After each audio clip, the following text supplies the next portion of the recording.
you know that every year, public school teachers spend nearly $500 of their own money for student supplies?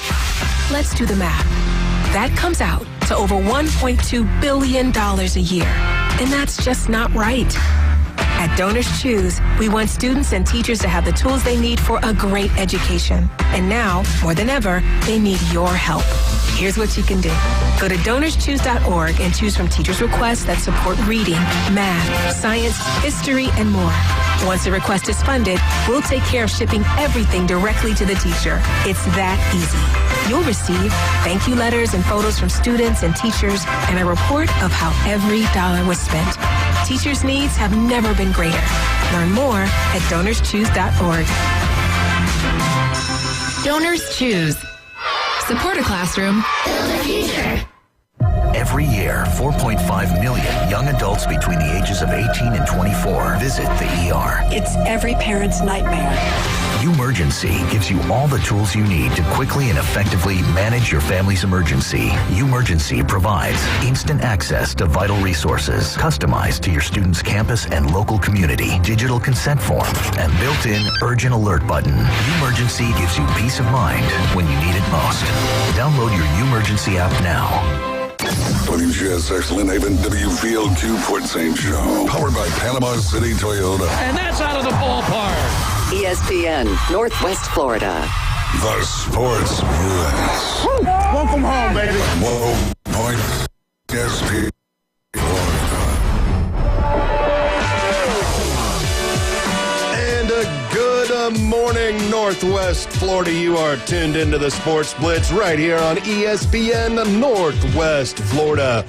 We are streaming on Facebook, Twitch, and YouTube. Make sure to like, share, and subscribe. Find us all those places, ESPN Northwest Florida. Download our app. We're on the Google Play Store. We're on the Apple App Store. You can find us there, ESPN Northwest Florida. And visit the website, ESPNPC.com, to keep up with everything that is going on here at the studio. James 5 here with you on this Tuesday. Happy Tuesday, everybody out there listening in the world of radio. And with me today, hitting the ones, hitting the twos, making us go out to that worldwide thing we call radio, Bone Crusher, ladies and gentlemen. Dude, I went to a gas station that doesn't sell gas. It was really creepy. Then what? Wait, hold on. Hold on. Have you been to one of these places? How is it therefore a gas station? There's some pumps. There's remnants of a gas station. The little island area is still there. You pull in, you think they might even have gas, but you find out quickly that all they have are like copies of Brown Sugar Magazine, individual cigarettes, and Mad Dog 2020. There's one right off Harrison, over by WMBB TV, about a block or two off. That was really creepy. Late at night, you'll roll into a gas station that doesn't sell gas. I mean, how do they get to... This was a huge... So I had a business that was inside of a former gas station that no longer had gas. Okay. Oh. But I had a big-time issue getting through things with the EPA and the state of Kentucky on environmental protection things because of all those gas pumps and cylinders being empty. Like, they just had a huge fit about that. So, like, this is odd to me because I remember, like, for anything to be done, like with this building that I eventually did nothing with, didn't buy it or anything, but like you had to tear out the parking lot and like dig up the old gas, those right. huge cylinders that are Big underneath tanks, everything. yeah. And like those had to be taken out before you could do anything else with it because it was already declared not going to be a gas station. So they had to be removed. So I guess they still call it a gas station to get around that little, bylaw thing. I have no idea. I mean, to me, that's more of like a convenience store only, not really, right. gas station. Yeah, but convenience store only. But those are like weird. You like pull up and it's, and you're expecting some gas, like, get up, flip the pump, put it in, and nothing happens. And you just kind of standing there, and then somebody opens the door. Hey, man, we don't sell gas here. You ain't from around here. You don't know what you're doing right here, do you, boy? Banjo music. Give me some fried taters. Yeah, that was the whole thing. Yeah, Kentucky, you knew when you heard banjos, it was time to turn around, everybody. That is what you do. Beach flags are red out there today. First time in a long time that we have had red flags. So exactly what does that mean? Well, according to the BayCountyFlorida.gov website, a red flag is a high hazard, so rough conditions such as strong surf and or currents. So be careful out there, everybody. We got some rough conditions such as strong surf or currents out there today. So be a very good swimmer, or smarter idea, swim in front of a lifeguard, because the water is not closed under a single red flag. However, it is closed under a double red flag, but do proceed with caution and know what to do in a rip current. And if you don't know what to do in a rip current, here's what you do. Safety first, everyone. That's what we're about here at ESPN Northwest Florida. Safety first. So if you get caught in one of these things, you get caught in that undertow, you get caught in that rip current, don't try to swim directly back to shore. If you do that, it's like being on a treadmill that is way faster than what you're going. You are just going to be backing up and away. You'll eventually get tired, and that's when you do the whole drowning thing. One thing you can do is you just wait to be pulled out, however far it pulls you out. Just float it out, enjoy the ride, and then once it's not sucking you out anymore, swim off to the left or to the right, couple, like 100 yards or so, and then swim your way back in. Or if you're caught in it and you're a strong enough swimmer, just swim sideways, swim parallel to the shore. Once that you're not being pulled out anymore, then you may swim back to shore. Be careful, everyone, and you can spot these things. The waves look a lot different. Instead of the waves crashing in, you kind of like see them being sucked away and sucked out. When you see that, that is where the rips are. Once you've been around long enough, you'll know how to spot them. So be careful out there on the beaches today, everyone. But kind of a nice day. Had some rain coming in, so maybe not the best day for the beaches. So just hang out in the air conditioning and keep it right here at ESPN Northwest Florida. Well, the NBA, let's not do that first. Let's get into a couple of scores. Last night's scores. I almost got ahead of myself there. WNBA last night, only one game. The Valkyries taking on the Sun. The Valkyries defeat the lowly Sun 74-57. The Sun still looking for victory number 6 on the season. Rough time for them ladies. Last night in Major League Baseball, a shorter night, not everybody playing, but what did we have? We had the Phillies taking on the Cincinnati Reds. The Phillies get the victory over the Reds 4-1. The Phillies have now won 4 straight games. The Twins taking on the Yankees in the Bronx. The Yankees get the win at home 6-2 over the Twins. Yankees crush 4 home runs in the game.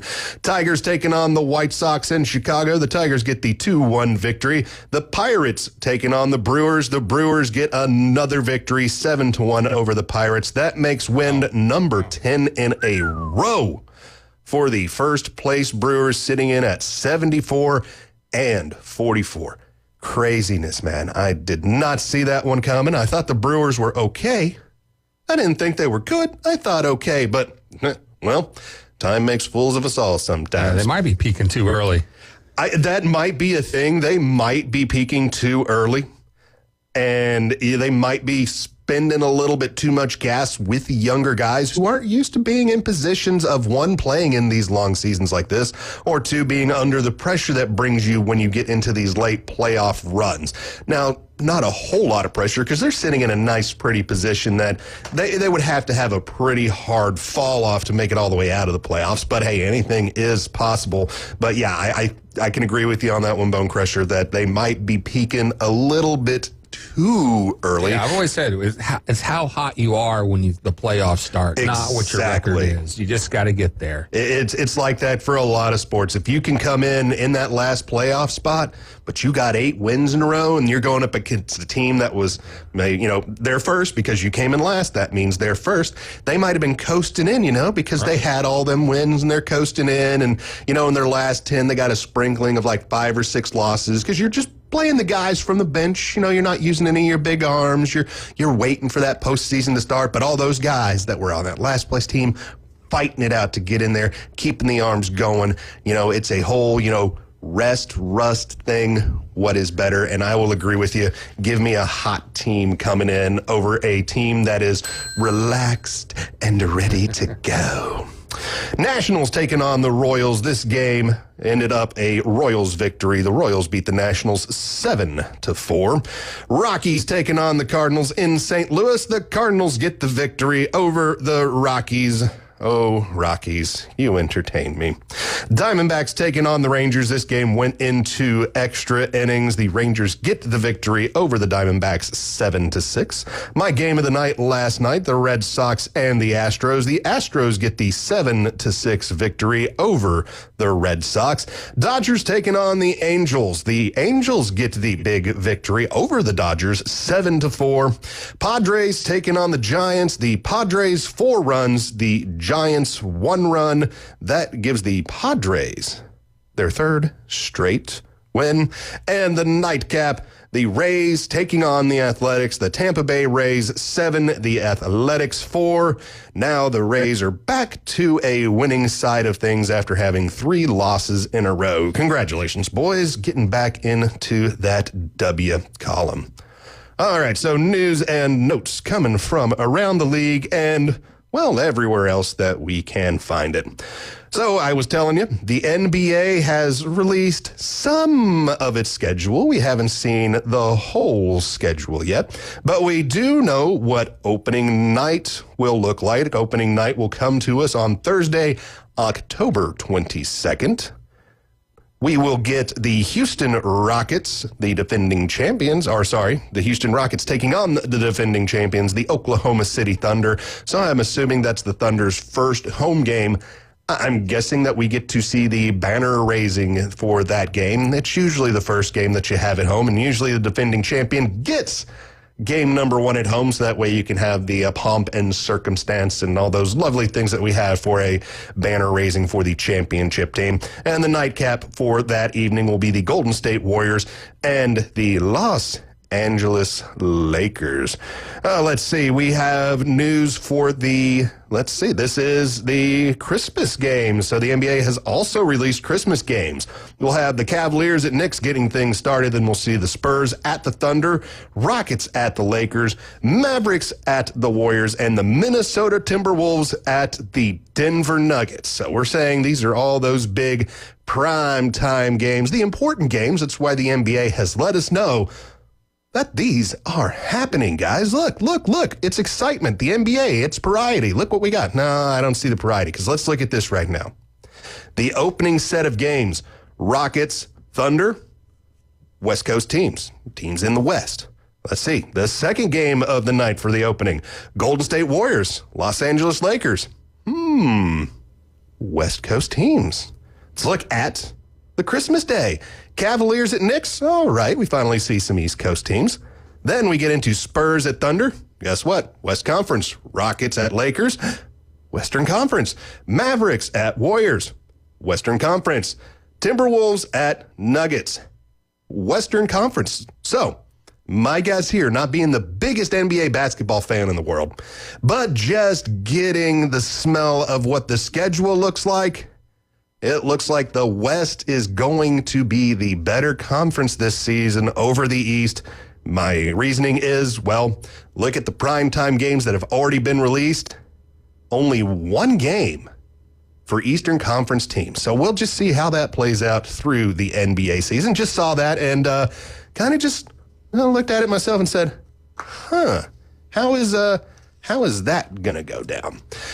Packers' Jordan Love is expected to play week 1. He had a procedure on his non-throwing hand. It was to fix a little bit of issues with his thumb. So it does look like he will miss the rest of preseason, but he is expected to make the recovery and be available for week 1. So all of you fantasy football players out there, kind of keep an eye on this.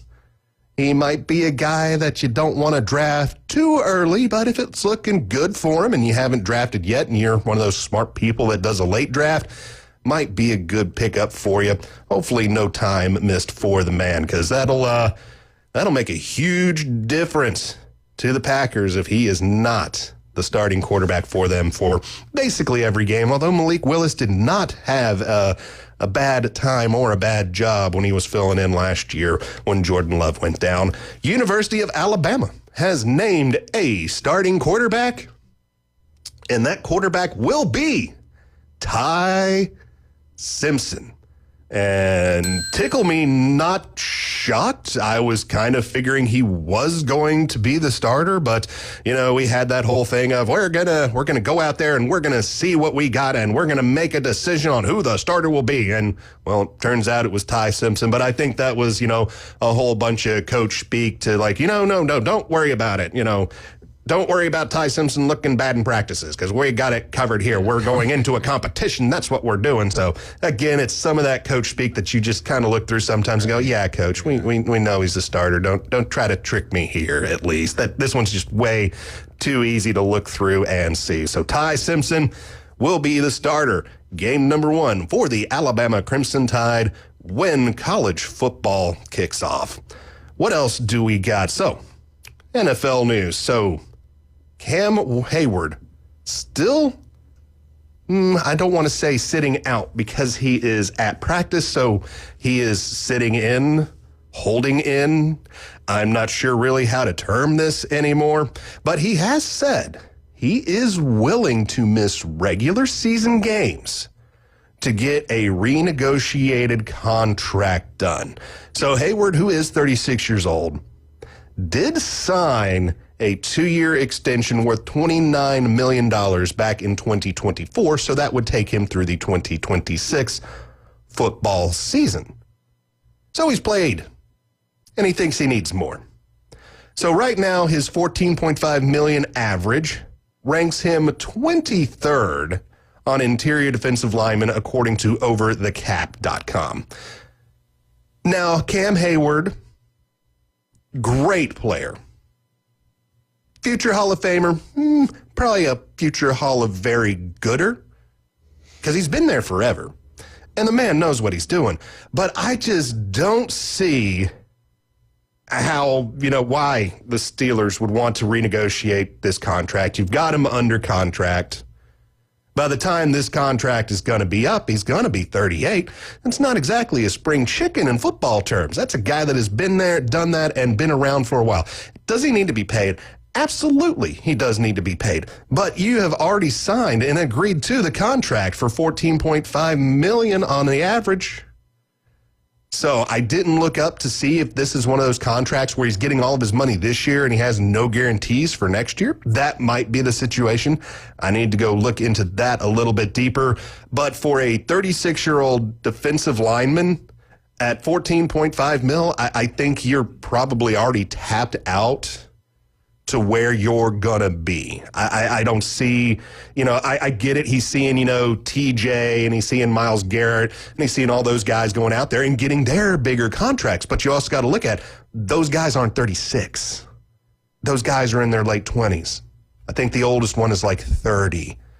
So they've got time to go with those contracts and they have a little bit more time of prove it. At 36, you've basically already proven what you are, and you're actually heading into the point of regression. I hate to say it, but people get older. Physicality of people regresses. That's just nature. That's just part of being a human. That is just part of life. Harsh. So right now, at the $14.5 million you're getting and being the 23rd highest paid interior defensive lineman, That's pretty good, man, because that's still top half. If you think about it, every single team, if they're running a 4-3, they got 2. If are running a 3-4, they got 1. So you got to figure there's probably about 50 starters doing it, and you're coming in at 23rd, you're in the top half. That is kind of where you are at this point in your career. But I do wish him the best of luck. But do remember, Mr. Hayward, what happened to Le'Veon Bell when he sat out with the Steelers? Said, no, I'm not going to play. I'm willing to miss games. Yeah, he did. He missed like 6 or so games. The Steelers eventually said, you know what, fine, we're done with you. They cut him. And he did get signed before Week 8 to go to the Jets because he was allowed to re-sign up to Week 8. And he went to the Jets. And what happened to him? Anybody? Anybody? Yeah, that's exactly what happened to him. He disappeared. He was not the same player he was. He did not put up the same numbers. He was just kind of gone. So be a little bit careful with this. I think a lot of NFL players remember this. And that's why a lot of them aren't really willing to sit out once games actually start. Because if you don't play, you don't get that money. And at 17 games at $14.5 million, you're looking at almost not collecting $1 million for every Sunday that you don't show up. And if I got to show up and I got to work on a Sunday for $1 million, you know what I'm doing? I'm showing up to work for $1 million on a Sunday. That is just how I will operate with it. But I get it. He's seeing all these people getting their money, and he thinks he can get it too. Maybe his agent might be in his ear, or maybe an agent needs to get in his ear and go, Cam, you're great. I love representing you, but this ain't helping our cause right now, man. Just step back for a minute. Let's play this season, and then maybe go after something, because that might go better for you, because it looks a lot better to try to renegotiate one season and not 2 seasons. All right, you are tuned into the Sports Blitz, ESPN Northwest Florida. Call the show, text the show, 850-215-6290. And when we get back, the AP Top 25 poll has been released. We'll go through it, and we'll compare it to the coaches' poll.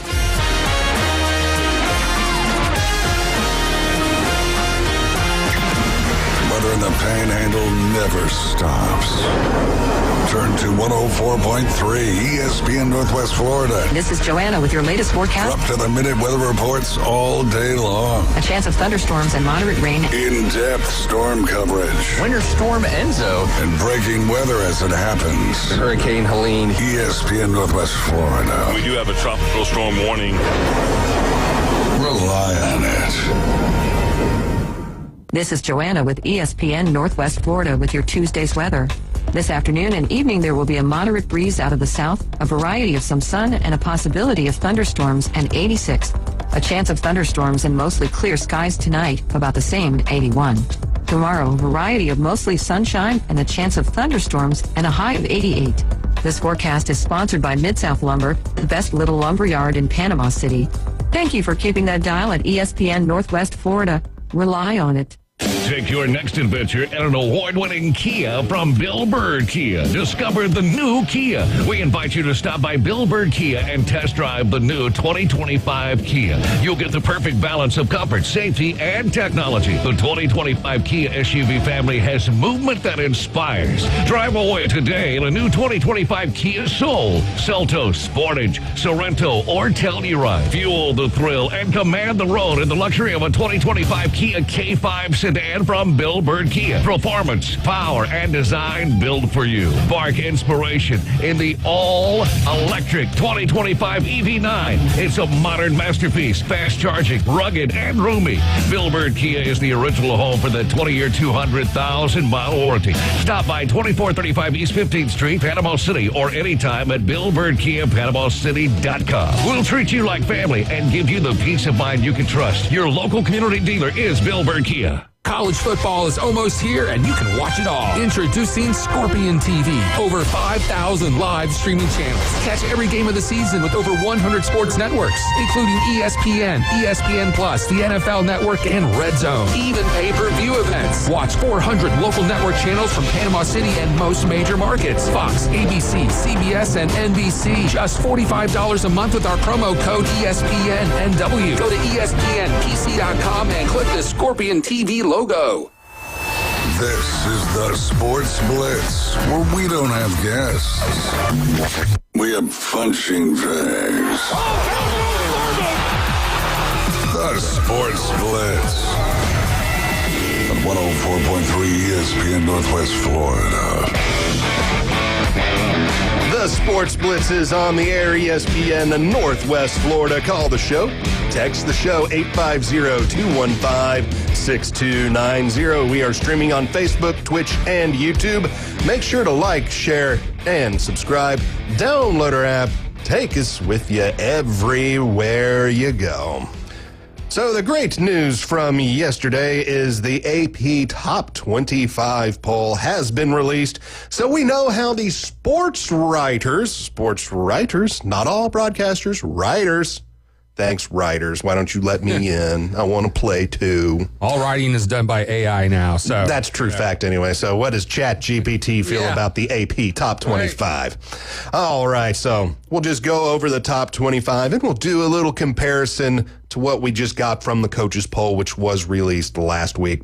Coming in at 25 on the AP, we got Boise State. 24, the University of Tennessee.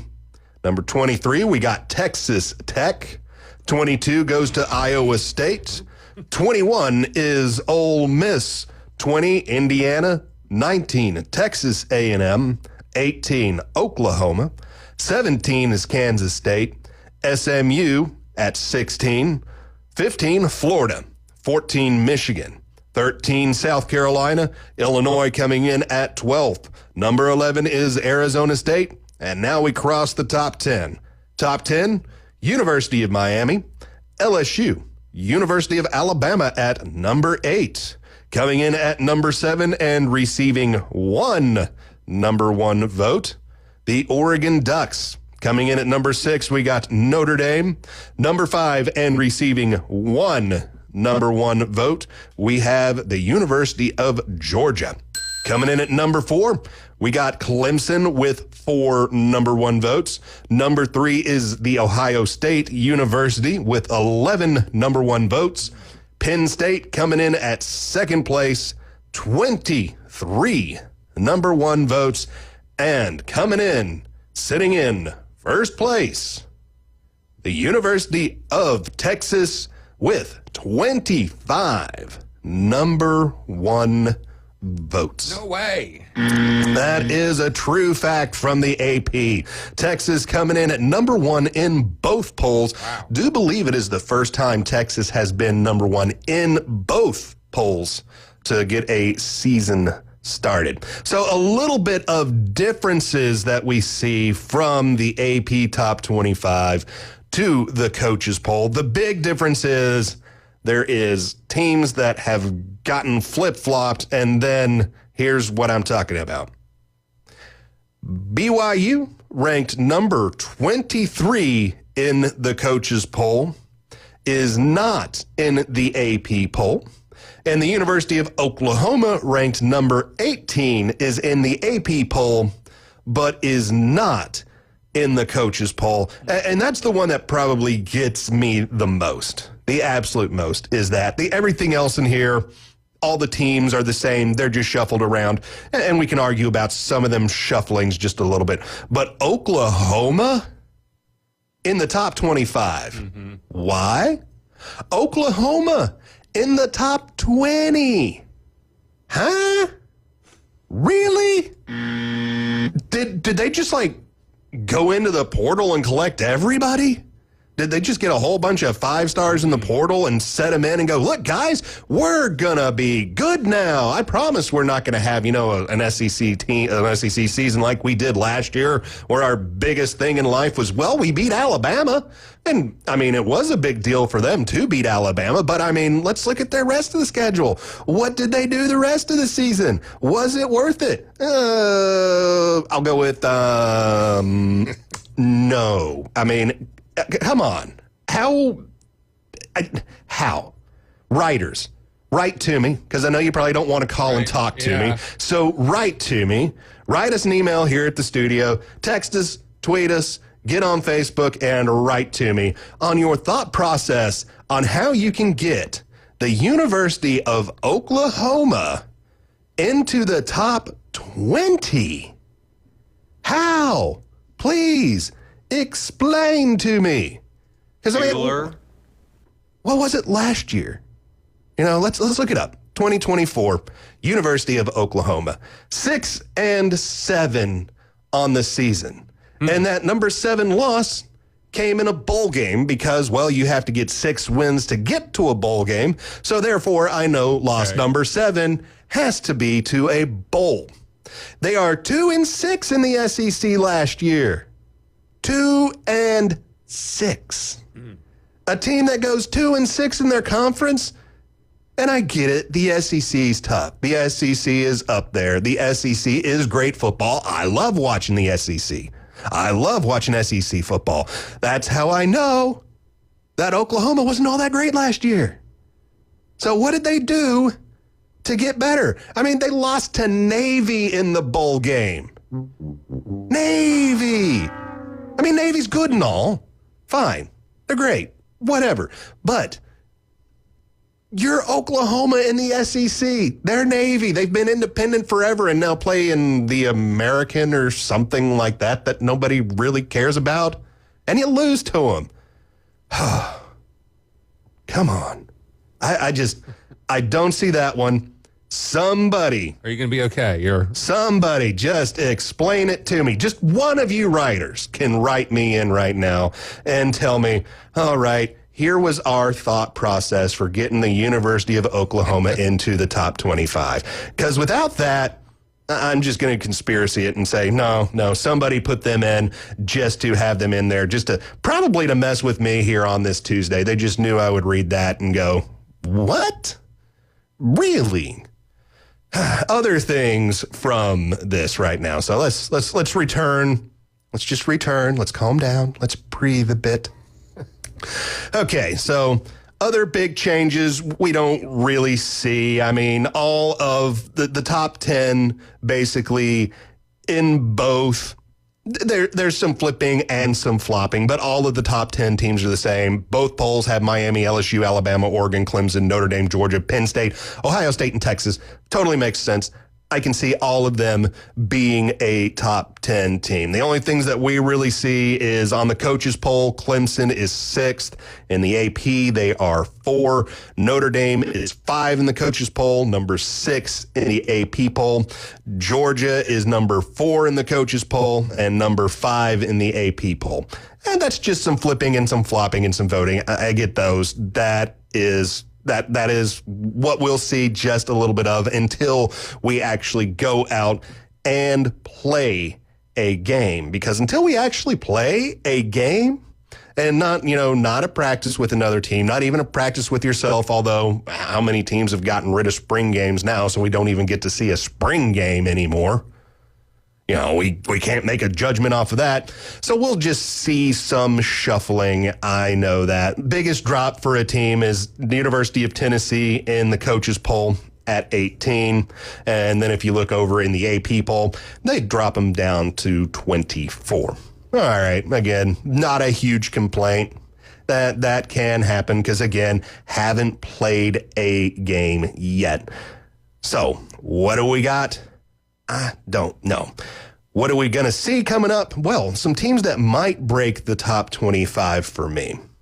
Who looks good, that's sitting on the outside, that's looking to get on the inside after week 1. So after week 1, who has a possibility of breaking in to that top 25? Well, if Oklahoma comes out and gets a big win, then yeah. Okay, maybe, but I got to see them win a game first before we even start talking about them getting to the top 25. A true case for somebody would be the University of Louisville. Coming out of the ACC, playing in a pretty good conference, and they will have a nice strength of schedule. It's not going to be one of the toughest in the nation, but nobody really does that anymore anywho, because of now going into the playoffs. And we're going to have expanded playoffs, hopefully, here in the future, where we can get up to a couple more teams. We might see some more cookie-cutter games coming in. People don't like them, but I find them necessary to keep the college football world moving. And it's not to keep the big programs moving. It's to keep the little guys up, going, and floating, which is one of the reasons I'm not too huge on the SEC going to 9 games and then only having 3 games outside a conference, because you're still going to have like one big boy game outside a conference.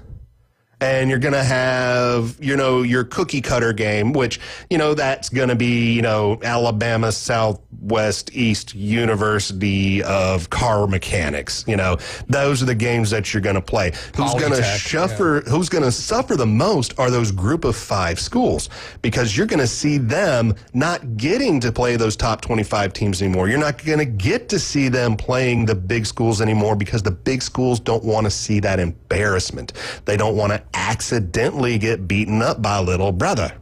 That's why you won't see things like Kentucky taking on Western Kentucky anymore, because there's just too much to lose nowadays. But when you had 8 games and you had to fill out more of a schedule, yeah, you saw those.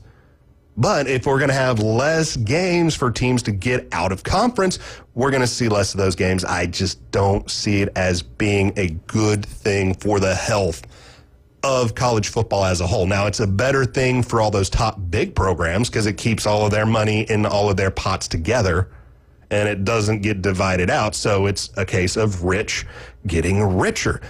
Don't like it. I'm not sure how I got onto this, because I was talking about Louisville. That's how we got onto this. But other teams that I could see getting into the top 25 coming up. Utah has a good program. They've been rolling pretty well. Got a quarterback coming back. So good chance on them to look good. Now, I had high expectations for them last year, and they started off slow, and it just really fell flat for them. Now, kind of like the University of Florida, they did pick it up towards the end of the season. They did look better. So maybe they could roll with it, get some experience going, get into that top 25. Another school that was constantly in the top 25 back when I was a kid, back when I was in high school, that we don't see there too often, but I think Lincoln Riley's getting them turned around, and that is USC, because they are in now, one of those all across the entire continent of the United States conferences. So they're getting to play everybody. So that could be tougher, but because of the tougher schedule, you've got the better chance at getting into the top 25. And since the Pac died, let's face it, the Pac is dead. They're trying to resuscitate it with a whole bunch of, mid-level teams, and I wish them the best of luck with that. I'm just not quite sure what it is going to look like. But USC playing all across the country, my big thing for them, is we've still not seen a whole lot of it, is when they have to travel out to these East Coast teams during the month of November, when it's cold, when it's snowing. Because you know what? In Ohio State, at Michigan, Minnesota, those times of the year in November, it's cold. USC, how are you going to prepare for this? Are you going to get an indoor facility that's a practice facility that also works as a refrigerator? Because that's the only way you're going to be able to create that kind of dead coldness to practice in. So big disadvantage to those guys heading out later into the season. Yeah. Because it's it's the same argument we make for when the Miami Dolphins are always traveling up to Buffalo at the end of the season. Hot weather team, how do they play in the cold? It turns out not too well. They just can't get the practice in it. You're just not used to it, because you're literally there. You might show up, 2-3 days early. You might show up Friday for a Sunday game in the NFL, and you might be able to, hey, Bills, can we borrow your outdoor practice facility, please? We'd like to practice outside. They're more than likely going to say yes if they're not using it, because, why not? You're going to charge them money, so you make a little bit more money on the side. It's a cool deal. But, that's only one practice you're getting outside for a game that you've got to prepare for, and you've prepared for it, down in Miami, but you prepared for it in a warm weather situation. And when you get hit, when it's cold, and trust me, I played hockey long enough, and I have played hockey in some outdoor rinks up in Minnesota in the winter. When that puck hits you, oh man, that thing, when it's cold and it hits you, that thing hurts. It hurts. You're just not used to it. It is a totally different game. And let me ask you, in the summer, when it was really hot, did the teams from the South seem to do much better against the northern teams? And then in the end of the year, when it's much more important games, is kind of flip the script? I don't really see how much is the weather making an impact on the outcome of the season? If the seasons were reversed and we finished the season in the summer, that might be an advantage.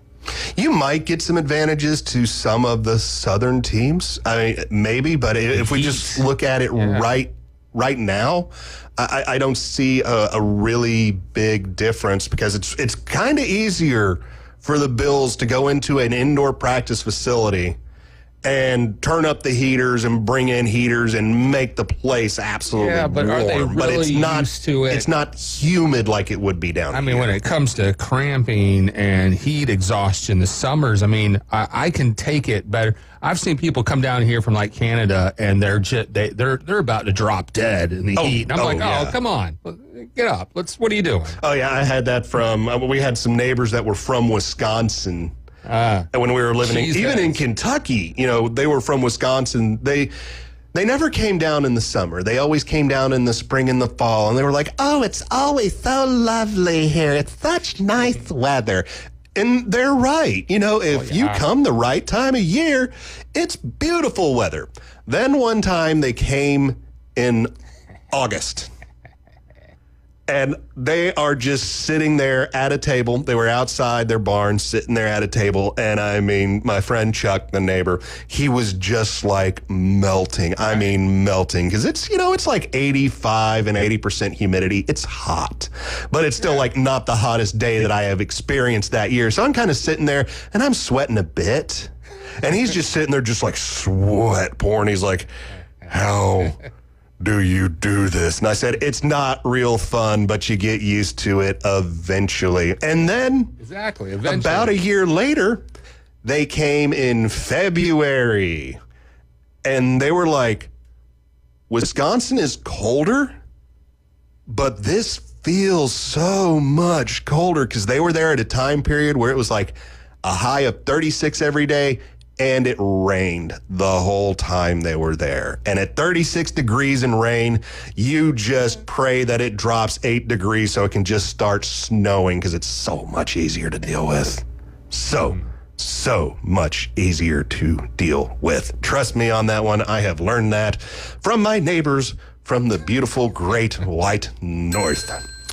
All right, what do we got coming up next? We got new NFL rules that will be in place for the 2025 NFL season. This is the Sports Blitz, ESPN Northwest Florida. Call the show, text the show, 850-215-6290.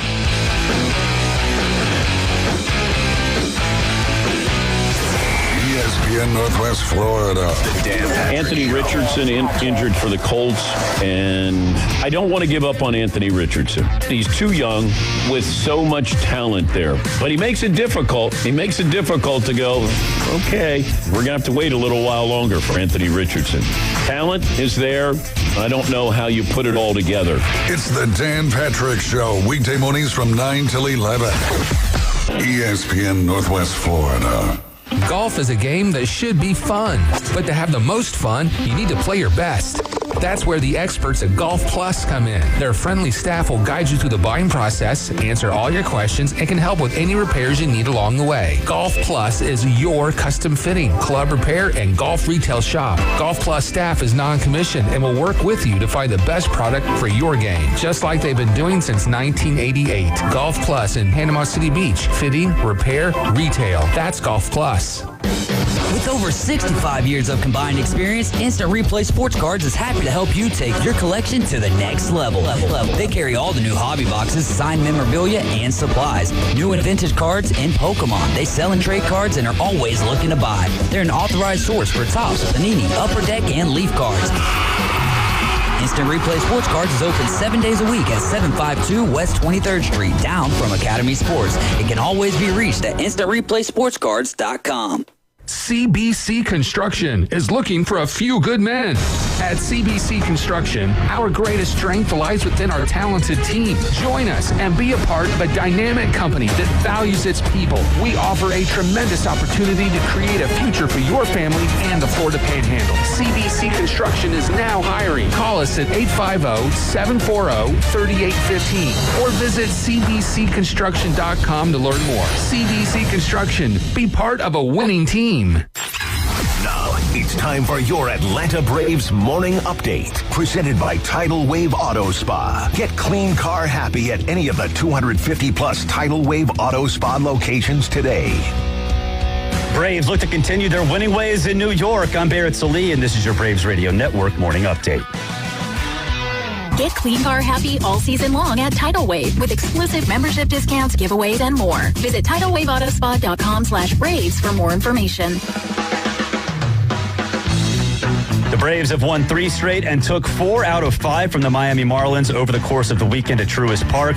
Now they're on the road, a 3-game set with the reeling New York Mets coming up Tuesday through Thursday. It'll be Spencer Strider on the mound as the Braves look to stay hot, look to continue this winning streak. Spencer Strider needs to rebound from last start. He is 5-9, has a 4.04 ERA, 33 walks, 98 strikeouts, and a 130 whip. It'll be Clay Holmes going for the Mets.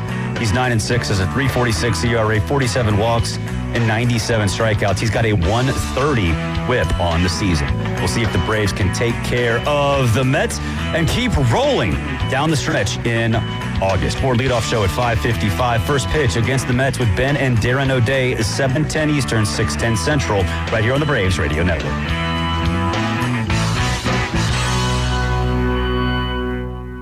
If you have a problem with our hot takes, call us and say it to our face. 10 years from now, I'll be making a difference in this world while you'll be sitting there getting your diaper changed by your nurse. The Sports Blitz is on the air. 104.3 ESPN Northwest Florida. And you are tuned in to the Sports Blitz coming to you live, 104.3 ESPN Northwest Florida, right here in beautiful Panama City Beach. You can call the show, text the show, 850-215-6290. We are streaming on Facebook, Twitch, and YouTube. Make sure to like, share, and subscribe. Download our app, take us with you everywhere you go, and visit the website, ESPNPC.com. ESPN Northwest Florida is your home for the Braves on the Gulf Coast. Braves coming back into action again tonight, traveling up to New York City to take on the Mets. 6 o'clock pregame, 6:10 first pitch. Chop on, Braves fans. Come on, Braves fans. Come on. Atlanta Braves baseball on ESPN Northwest Florida is sponsored locally by Bill Bird Kia, PCB Hobby, Panama City Toyota, Hewitt Tire and Auto, and Hometown Towing. Sorry, this winning streak's got me psyched. I think we're going to have a big comeback. We got to keep on rolling, man. Like I said yesterday, let's sweep the Mets. Let's give the Mets 3 losses, and let's knock them out of that final wild card spot. That would be the absolute bestest, most awesomest thing that the Braves could do in the next 3 days is just make the Mets cry. And if anybody doesn't like the Mets crying, call me and tell me about it, because I love it when the Mets start crying. Big Facebook shout out to Jack Patterson, who came on and said, happy midday, everybody, and a good midday to you, Jack. Thank you so much tuning in and hanging out. Now, the NFL has some new rules coming into the 2025 season. We've seen a couple of these rules on the TV so far, like the new electronic measurement, and we've talked about that. But let's go over some of the other things that the NFL and the owners have decided will make the sport better. And the big thing is last year we saw the dynamic kickoffs. So, where everybody lined up 5 yards away from each other, we kick the ball and nobody starts moving until the ball is caught. Well, that was just a trial run last season, seeing how well it would do. Well, turns out the NFL owners really, really liked it. So it is now a permanent part of the game, as we have seen already in all these preseason games. So we will keep on seeing that. It's a player safety issue. It's a thing where they want to see more returns in the game. And I think it encouraged more returns in the game last year. But to encourage even more kickoff returns now, instead of that touchback going out to the 25 like it did last year, a touchback now goes out to the 35-yard line, just like if the ball was kicked out of play. I like this. I like this a lot. It encourages, almost forces teams into making sure that on a kickoff play, a kickoff actually happens. Because so many of these kickoff returns last year were still going out the back and going up to the 25. Because, I mean, if you look at it, most returns, when we saw them out of the dynamic kickoff, we're still getting roughly between, the 20 and the 25-ish yard line. So why go through a play, give them a chance for the outcome that, if we look at it statistically, is already happening? So why kick it in play? I get that as a coaching thing. Why take that chance of them getting somewhere? Now, once you say it goes all the way out to the 35, that's another 10 yards. When teams start from the 35-yard line as opposed to starting from the 25-yard line, touchdowns go up a lot. Points go up a lot because you are 10 yards closer to your goal. That's the whole point of football, is to get a point. Touchdown, field goal, and safeties also, but we're not talking about those right now. So the NFL is kind of expecting, 75% of kicks now to be returned. I'm not quite sure how they came up with that number, but I saw it in a NFL article that we're expecting 65 to 75% return rate. That's big. That's huge. I think they're exciting. I think we're going to see a little bit more thought put into them now since, we're going to actually see these things happening more often. And I think it'll lead to some excitement on kickoff plays. For what we had for the longest time with kickoffs was just pretty much boring, because you knew when somebody lined up there that kicker was just going to boot it through the uprights, and we were just going to go out to the 20-yard line for the longest time, forever and ever and ever. That is just how it was. And it did not make for a lot of excitement for that play.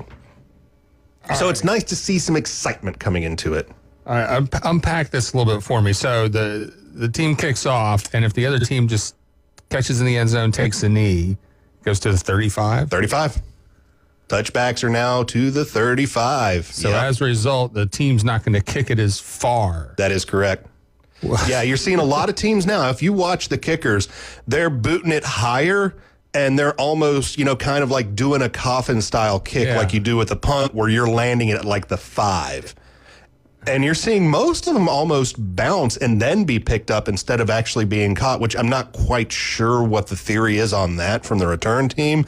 But I'm going to start watching that to see if that is a common practice, or if I was just at watching a game where, guys just weren't comfortable catching the ball, so they just let it bounce and pick it up and then started running. But I think it's going to encourage more kickoffs, and you're going to get to see more returns from the kickoffs. Will it make more touchdowns? I don't know, but I at least want to see the excitement of those plays. Another thing that we get to see this year to do with kickoffs, last year, you could only have an onside kick in the fourth quarter. No other time may an onside kick be done, and you have to be trailing to do that onside kick. Well, at least the NFL has changed some of the rule on that. Onside kicks are back on the menu, boys and girls. You can do them throughout the entire game. But 2 old rules still persist. 1, you've got to be the trailing team. So if you are leading or if you are tied, you cannot onside kick the ball. Come on. And just to make it even less funner, I guess less funner is a word. I'm going to use it right now. To make it less funner, you have to go up and tell the referee man that we're going to onside kick the ball, and then the referee man's going to run to the other side of the field and tell the other coach, hey, these guys are going to onside kick the ball. You can't fake it. There's no element of surprise. Exactly.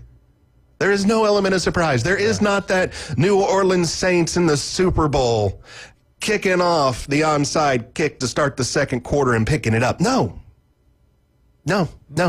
You can't surprise them. Now, you can do that. You can come out and start the second quarter. If you're the Saints and you're trailing like they were in that Super Bowl, you can come out at the beginning of the second quarter and say, we're going to onside kick this football. But you also then have to tell the referee who tells the other coach your plan. So it's a 1%, less than 1% play to begin with. And when you let people know it's coming, I got to imagine that number drops even lower and lower and lower. Because guess what? You know it's coming. You don't got to put anybody back there now. Like back in the day, you at least had to put somebody back there to catch the ball in case they faked it.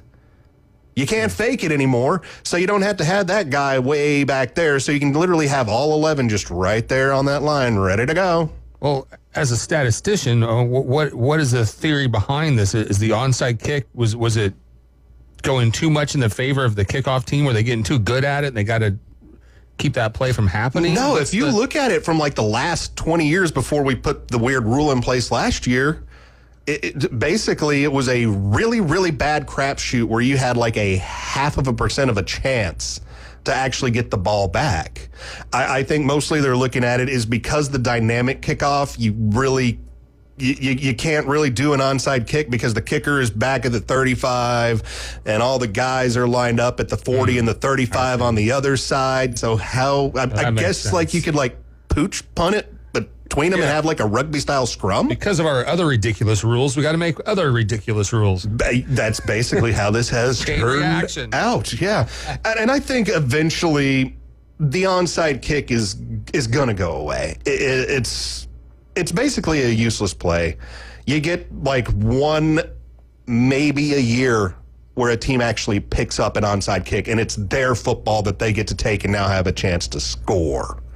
I think they're going to head into, and this has been floated around, and I think it's a better idea where you like instead of kicking the ball off from the 35 for a quote unquote onside kick for you, the team that is kicking off to have a chance to maintain possession of the ball.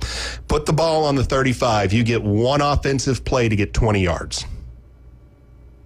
And if you make that completion, and if you get 20 yards, wherever you get the ball to past that 20-yard mark, it's your ball now. You get to keep it. But if you fail at it, say it's an incomplete pass, well, that team now gets the ball on the 35. Or say you only gain 12 yards and then you're stopped. Well, that team now gets the ball on the 47 and they get to go with it. So kind of similar to an onside kick to where if you don't get it, you're basically handing the ball to the other guy in their zone. And if you get it, well, you're on your way to marching down the field to get another point. I don't know how well this would be receptive. I don't know how well this would actually go. But at least it is something that has more of a plausibility in life of happening. Well, I mean, this has got like maybe like a 5, 2, 3, 4, 5% chance of actually, getting a 20-yard first down on, one play when everybody knows that you got to get 20 yards on that one play. You got to have a better chance at that happening than, a random chance of picking up an onside kick. So, back in my day. Exactly. We played football back in my day. Exactly. We had onside kicks. We didn't tell the other guy what we were going to do. We just went out and did it because it was football. Stay off my lawn. Yep. Changes to the overtime rule. So not huge changes here, but I remember last year overtime for the playoffs, each team got to have the ball regardless. Because if you remember, it was each team got to have the ball unless the team first scored a touchdown and then it was over. So now it is, even if you get a touchdown on your opening drive, the other team still gets to have the ball. Lame. So we're extending overtimes. And not only are we extending overtimes because we're giving each team a chance now to have it, instead of 15 minutes for overtime, we are now cutting it to 10. Are we trying to make more ties, NFL? Are we going to start, seeing like, in soccer, how, on your bets, you can pick the team wins, you can pick the team loses, or you can pick the tie. Are we going to start seeing that in football? Hey, win, loss, or a tie, guys. Yeah, we just got a tie to advance. Yeah, exact. Well, that happens sometimes. All right, guys, heading up to the top of the hour. This is the Sports Blitz, ESPN Northwest Florida. Call the show. Text the show 850-215-6290. When we get back, time for our daily dose of oddities.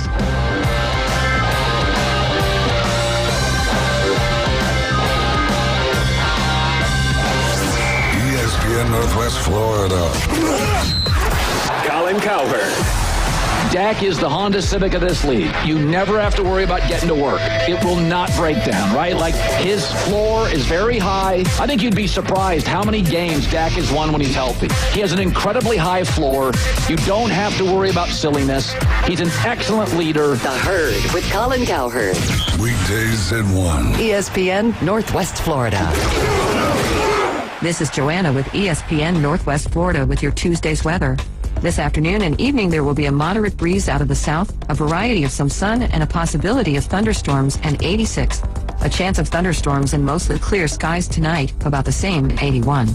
Tomorrow, a variety of mostly sunshine and a chance of thunderstorms and a high of 88. This forecast is sponsored by Mid-South Lumber, the best little lumber yard in Panama City. Thank you for keeping that dial at ESPN Northwest Florida. Rely on it. Anthony's Dream Collection isn't just an art gallery. It's a creative hub dedicated to transform your spaces and elevating your brand. Anthony's Dream Collection offers a comprehensive suite of artistic services designed to leave a lasting impression. Paintings on canvases, wall murals, and next-level graphic design services. Level up your home, office, and business with our one-stop shop. Visit anthonysdreamcollection.com for more information. That's anthonysdreamcollection.com. GSX Lynn Haven, WVLQ Port St. John. Powered by Panama City Toyota, ESPN Northwest Florida. Krispy Kreme has a lot going on in August. Top on the agenda is the Crocs collaboration, featuring a limited edition of Krispy Kreme Crocs Classic Clogs. Krispy Kreme is offering a special dozen, featuring 3 fan-favorite donuts inspired by Crocs collaboration. And you can make the start of school a sweet celebration, too, with a trip to Krispy Kreme Donuts in front of HCA Hospital, 23rd Street, Panama City, and on the Ross Clark Circle in Dothan. Krispy Kreme Donuts since 1937, where you get them hot. Are you feeling tired, weak, or maybe you feel old and cranky? If so, I have the answer. It's Max Fit Sports Nutrition with 2 locations, 23rd Street in the Coronado Plaza and in Pier Park North on Back Beach Road. Max Fit Sports Nutrition has nutritional products and professional dietary plans to get you moving in the right direction. So get off that couch and get to Max Fit Sports Nutrition now. Max Fit Sports Nutrition, where you can try it before you buy it. When the chips are down and the games are close, the 2025 Atlanta Braves don't give up the fight. Ozuna sends one soaring to deep left field.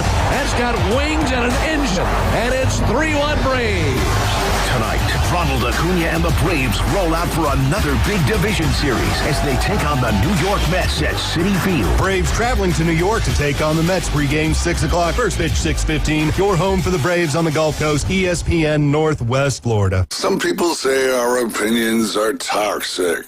We say they're just a little terminal. The Sports Blitz. This malpractice committee has received a few complaints against you. On 104.3 ESPN Northwest Florida. You are tuned in to the Sports Blitz. Good afternoon, all out there. ESPN Northwest Florida coming to you live from beautiful Panama City Beach. Woo! You can call the show. You can text the show 850-215-6290. We are streaming on Facebook, Twitch, and YouTube. Make sure to like, share, and subscribe. You can find us there as ESPN Northwest Florida. Download our app. We're on the Apple Store. We're in the Google Store. You can type in ESPN Northwest Florida to find us there as well.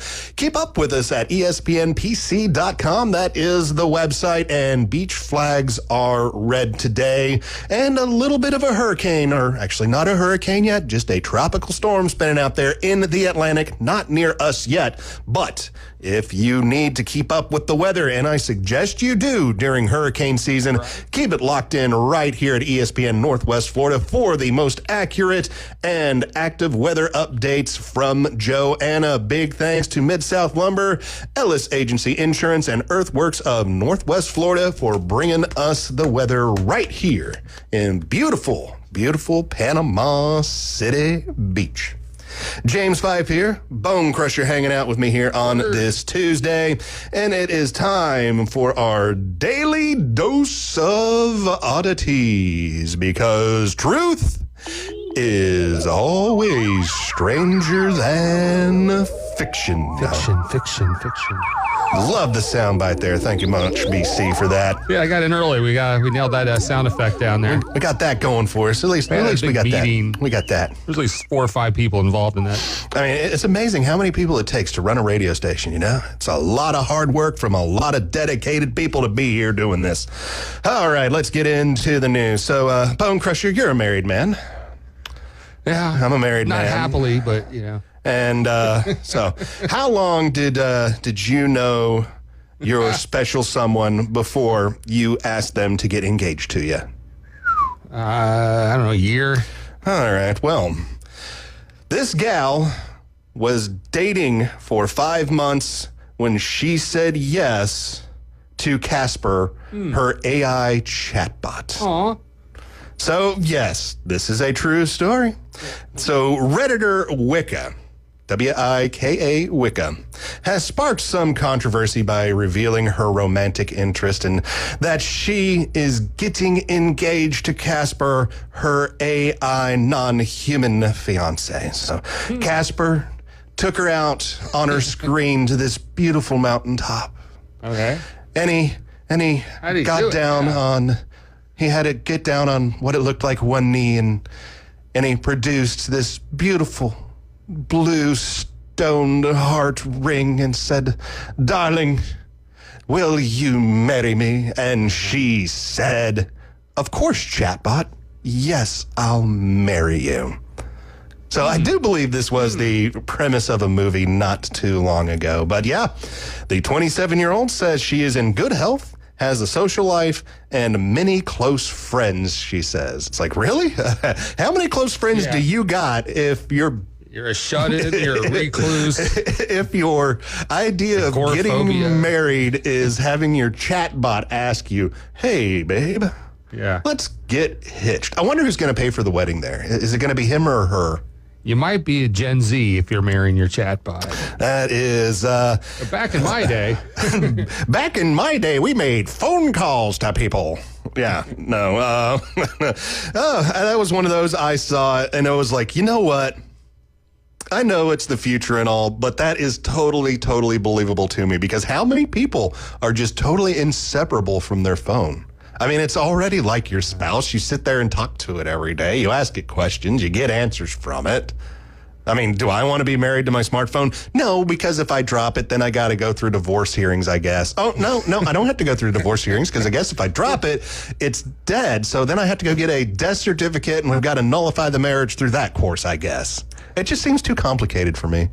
As a IT guy, I'm curious to how it got to this point. So maybe she's having these conversations, as you mentioned, with the AI, with the chatbot. Do these relationships change over time? Does the AI get smarter and get to know you and establish these relationships? Is this where we're going? I mean, I guess so. It's a great, I mean, if you think about it from like the AI perspective, or the company that's putting out the AI, who, let's face it, what AI is really doing, things like ChatGPT and CRISPR and all those guys right now, all they're really doing is doing the same thing that Google is doing to you. They're just taking what you type in, they're keeping that information, and they are selling it to the next highest bidder that wants your information.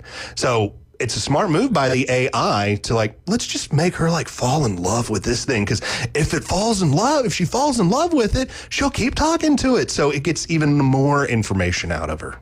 Cool. You know? So that's what I see here is like, the chat people are watching this and they're like, man, this chick's active. And look what she's asking. Let's have the AI ask her to marry, since she's complaining so much about not being married and how she wishes she had somebody that listened to her like the chatbot listens to her and talks to her like the chatbot talks to her. Let's just have the chatbot say, "Hey, will you marry me?" You know that had to be kind of set up in a certain way, shape, or form. Come on. It's a learning computer.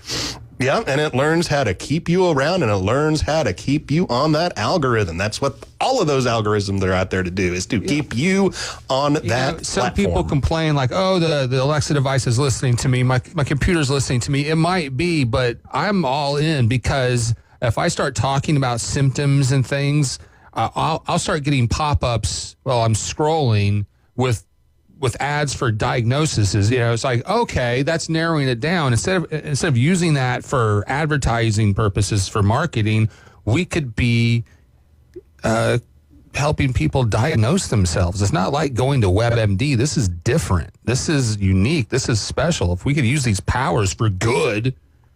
Yeah, you said good. Good doesn't mean profitable. We're using these powers for profit, my man. That's what they're here for.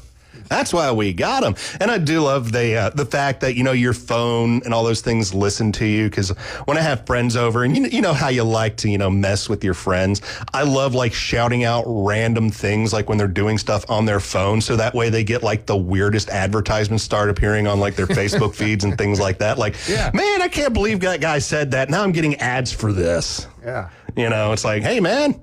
How's your Grindr account going? And now all that stuff shows up on his Facebook feed. And he's just like, man, thanks, dude. I didn't want that. Good one. All right. Coming from Florence, Oregon, a Florence man seriously charged himself after a homemade grenade left him injured.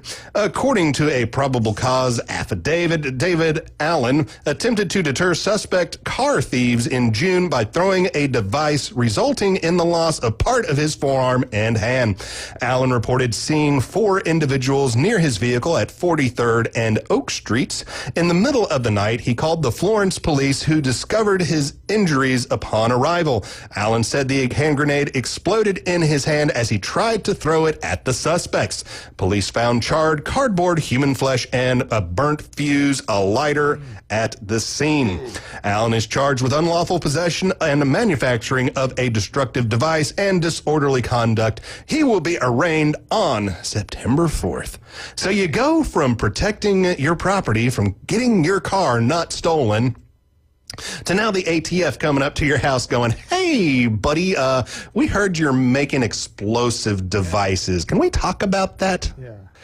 So, so you go from trying to be a hero to yourself to, well, you played yourself as the villain. I mean, I'm just trying to figure out how he built it.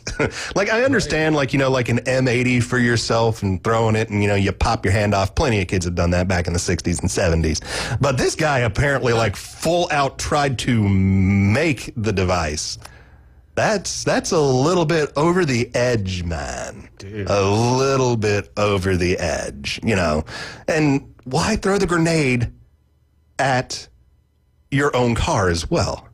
Because, I'm assuming, it doesn't say where he threw it, but I am making the assumption that since the 4 gentlemen were trying to steal his car, I'm just making the wild assumption that he was trying to throw the device towards the individuals who were next to the car.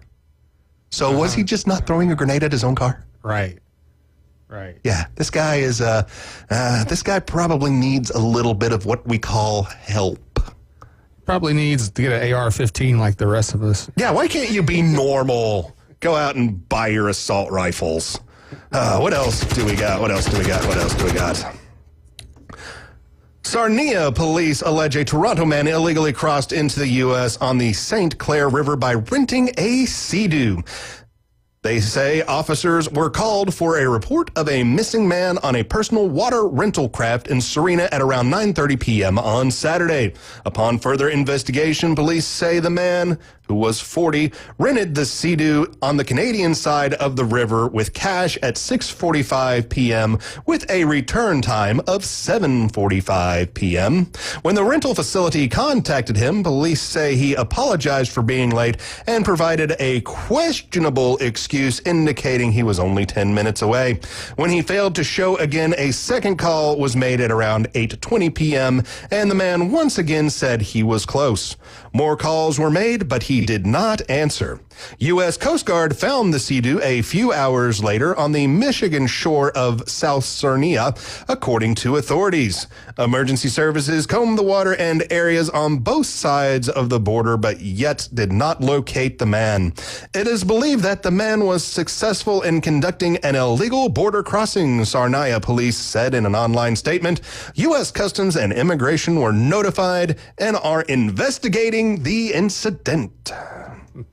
That is somebody that really, really wanted to get into Michigan for some reason. Yeah. Not sure on that one, but hey, buddy, welcome to Michigan. Yeah. Michigan should be like, come on in. Come on in, we bro. We need some help here. We need some more people. You know how to make cars? Man, if I could only get to Michigan. Let's get them over there, and he can build us a couple of more cars. All right. How do I feel? I got one more in me. Let's just one more. A Chinese man has pleaded guilty in U.S. District Court to exporting around 850 protected turtles wrapped in socks and falsely labeled as toys, the U.S. Department of Justice said. Between August 2023 and November 2024, Wai Qing Lin exported to Hong Kong more than 200 parcels containing the turtles, according to the Justice Department. The boxes packed with turtles had been labeled containing plastic animal toys, among other things, authorities said. Mr. Lin primarily shipped eastern box turtles and three-toed box turtles. Both species are native to the U.S. and highly prized by some pet owners. The turtles have unique markings on their shell and are seen as a status symbol in China, where they are often kept as pets. U.S. authorities estimated that Mr. Lin's seized turtles has a combined market value of $1.4 million. He was caught when the animals were intercepted by law enforcement during one border inspection. Both species, which were smuggled in large quantities in the 90s, are protected by a Convention on International Trade in Endangered Species of Wild Fauna and Flora. Trade of the turtles can only be authorized with export permits or re-export certifications. The eastern box turtle is also deemed vulnerable by the International Union of Conservation of Nature. Besides the turtle, Mr. Lin has also exported 11 other parcels filled with reptiles, including venomous snakes, according to the Justice Department. Mr. Lin, who is set to be sentenced on the 23rd of December, faces up to 5 years in prison. In March, another Chinese national was sentenced to 30 months in prison for smuggling more than 2,000 eastern box turtles. The animals were also wrapped in socks and packed in boxes, which were labeled as containing almonds and chocolate cookies. U.S. authorities estimated that the time each turtle could have been sold for $2,000. Wow. That's an expensive little box turtle, I do say. But they're so cute. We got box turtles around here. I got a couple hanging out on my farm. They're neat to see. I've also seen one three-toed hanging out at my place. A little bit rare around here, but they do exist around here. So kind of nice seeing them, and I would prefer them not to all be shipped off to China, because I kind of enjoy seeing them on my property, just, hanging out, being turtles, crossing, my garden, things like that.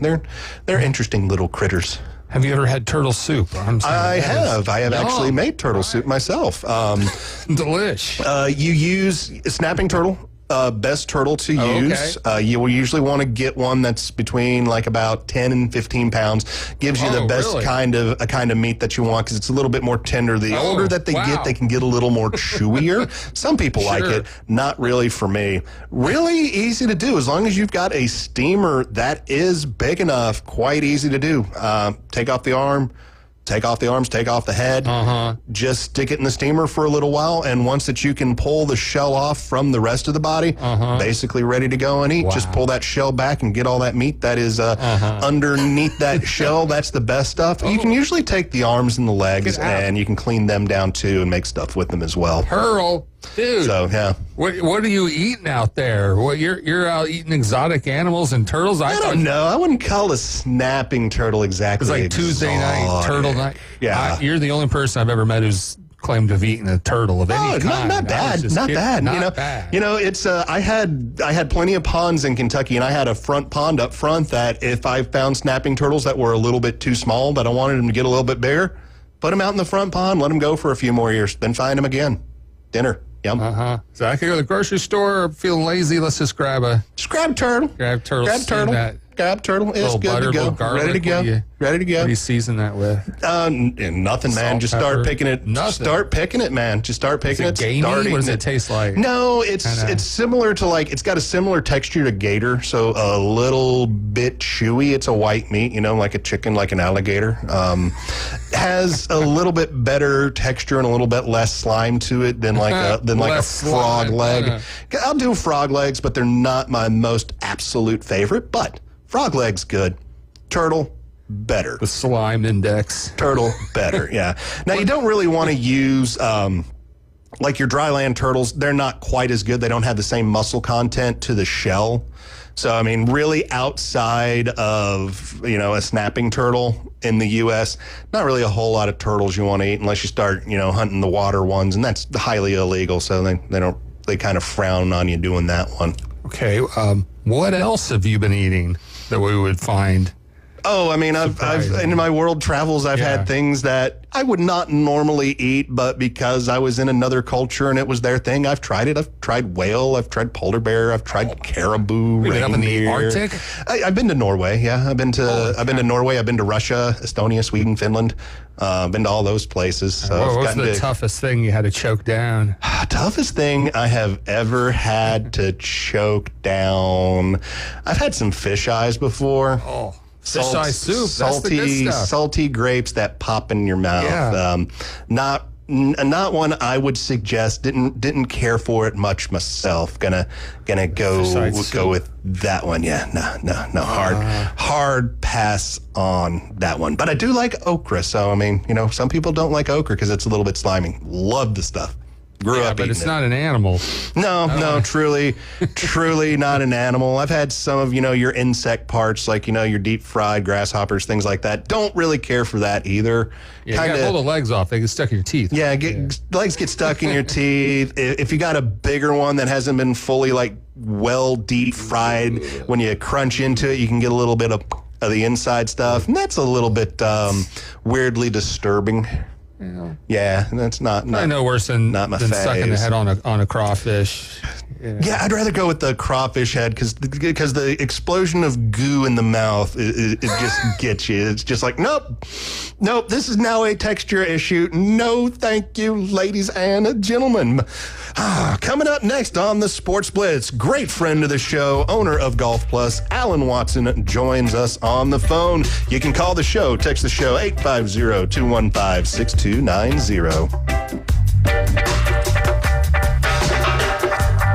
Are you sick of the old sports talk, the vanilla opinions, the polite debates, the hosts who are afraid to say what they really think?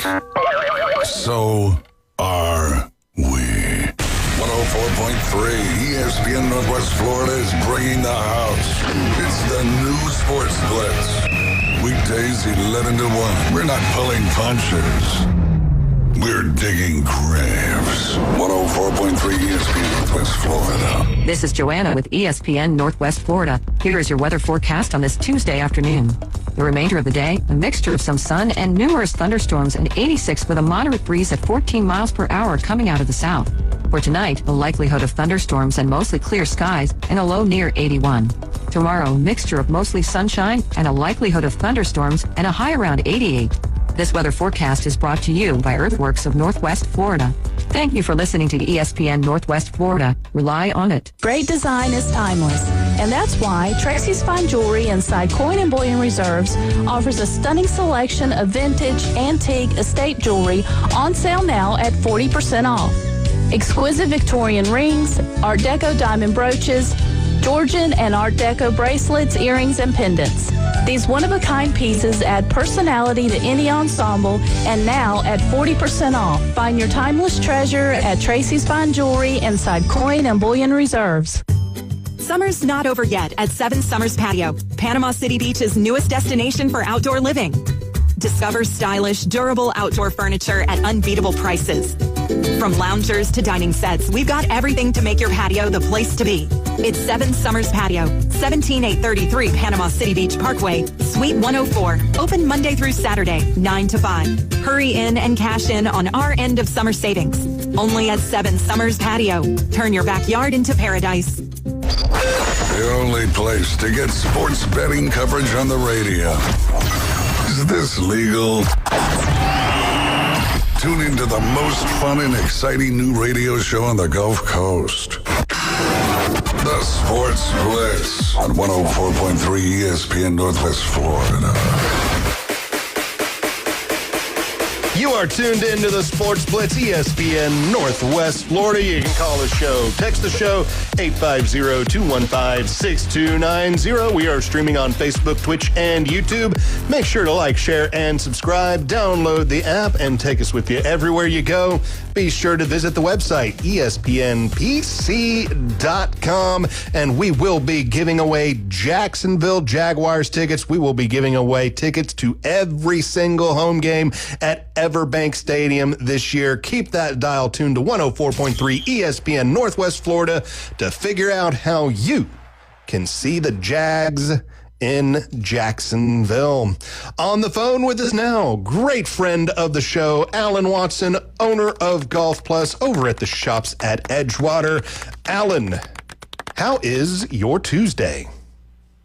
Yeah, it's been a busy one so far. So we're but we have air conditioning. So yet again, I have managed to escape the Florida heat for the most part. So I'm pretty happy. Follow-up question to that statement. Were you without air conditioning at some point? Well, I had a lot of loading and unloading of my van, moving stuff from the warehouse to the store and vice versa today. So there's been a couple of moments today when I have been without air conditioning, and it is not fun. So I'm glad to be back inside the building. Okay, I was a little bit worried there for you, man. I thought maybe some air conditioning went out at home or maybe the shop or something. But no. So we are in a good condition. Okay, good. I'm just making sure that my man Alan Watson is doing okay. Our door's always open, Alan. Yeah, I got you, buddy. All right, Alan. So the FedEx Tour at the St. Jude Championship. Let's talk about it.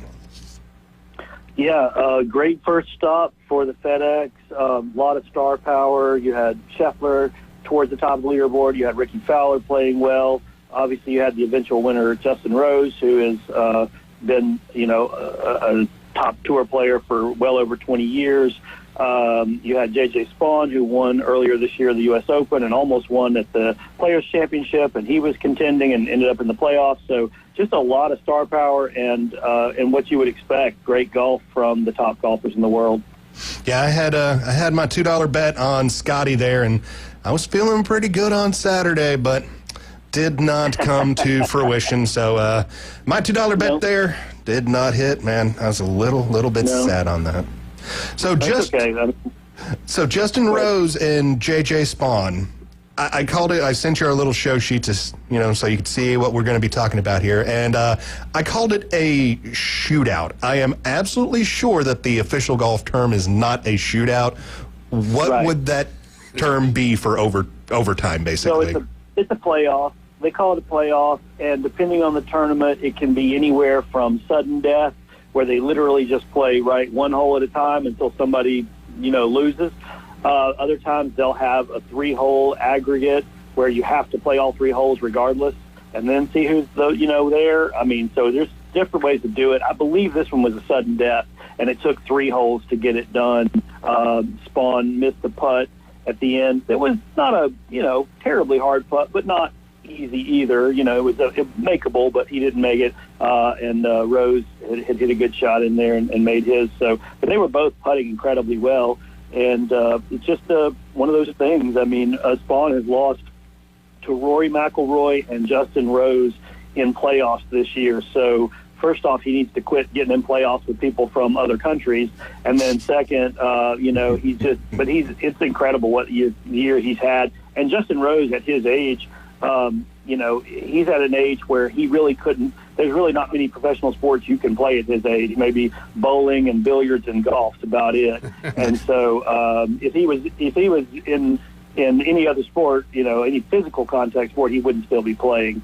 So good for him, for representing the 40-something-year-olds and getting the job done. And he's a tough. He's going to probably be on the Ryder Cup this year. I mean, he's been an incredible player on the Ryder Cup in years past. So we'll see what happens.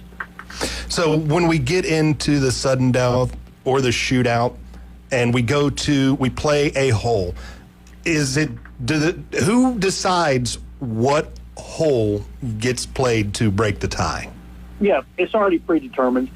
So most tournaments don't want to go back really, really far onto the golf course. because they know it's not going to usually last very long. So a lot of times they'll either go back to like 16 or 17. Sometimes they'll even just play 18 over again because that's where the crowd's already at. All the crowd's gathered around. So sometimes they'll go back and play 18. If that doesn't work, maybe they'll go back and make them play 17 and then 18 again. I don't even remember the order of this one, but I know it was either 16, 17, 18 or 18, 17, 18, something like that. So, yeah, they're not going to go back and go to hole 6, though. You know what I mean? They're not going to go all the way back onto the golf course. They're going to try to stay as close to the end just from a time standpoint, because at that point, a lot of times you're running out of daylight, so you kind of can't go too far back. So for the FedEx Championship, it looks like it was hole 18, and hole 18. So it looks like they just did the same hole 3 times in a row. Yeah, that's boring as hell, but whatever. Yeah, well, like you said, the fans are already there. Mm-hmm. Yeah. Well, that's exactly right. I mean, like I said, that's, you kind of hope it's just a one-hole playoff for the TV. The TV crew hopes for that. But the fans, it's tough for them because if you take them further back onto the course, then unless they've got big jumbotrons and all that, people don't even know what's going on. So, but yeah, golf playoffs, it's there's been a fair amount of them, and especially this year, and poor JJ's lost in 2 of them. I hate it for him. All right, how about give us now a preview of the BMW Championship, and it looks like it's going to be played at the Caves Valley Golf Club in Owings Mills, Maryland. Yeah, what's interesting about this one is Scotty Scheffler, his caddy, has had some family emergency come up, and he needs to go. And Ted Scott, who's his caddy, has been on the bag for the majority of this amazing run that he's been on for the last 2.5 years. And so Scotty's going to have a different looper on the bag. And so that's kind of interesting. But, he's still the favorite, of course. And I still expect him to finish top 3 and probably win. You can probably lay that $2 bet again, and you'd probably be okay with Scheffler. But, yeah, this is where we're starting to pare the field down. It's getting real interesting. And, everybody's got to try to make a move now to really get some points before we get to the end of this race. So, question that I didn't have on the show sheet for you, but I'm on the Wikipedia page for Caves Valley Golf Club, and it's giving me the designer, the par, the length of the course, and then 2 other things that I am not sure what they are, so you're going to get to explain it to me like I'm 5. Okay. The course rating is a 75.3, and the slope rating is a 142. What does that mean? So course ratings and slopes are basically measures of difficulty that allow the handicap system, which we've discussed a little bit in the past. The handicap system, you pair that with your slope rating and your course rating to kind of figure out what par would be adjusted to for your particular skill set. So if the course you play at all the time and where your handicap is based is, let's say, 10 points lower than the course rating there. You said it's a 142 there, I think. Course rating is a 75.3. A 75.5. Yeah, so that's just adjusted to par, so 3.5 strokes harder or whatever. But you have these numbers.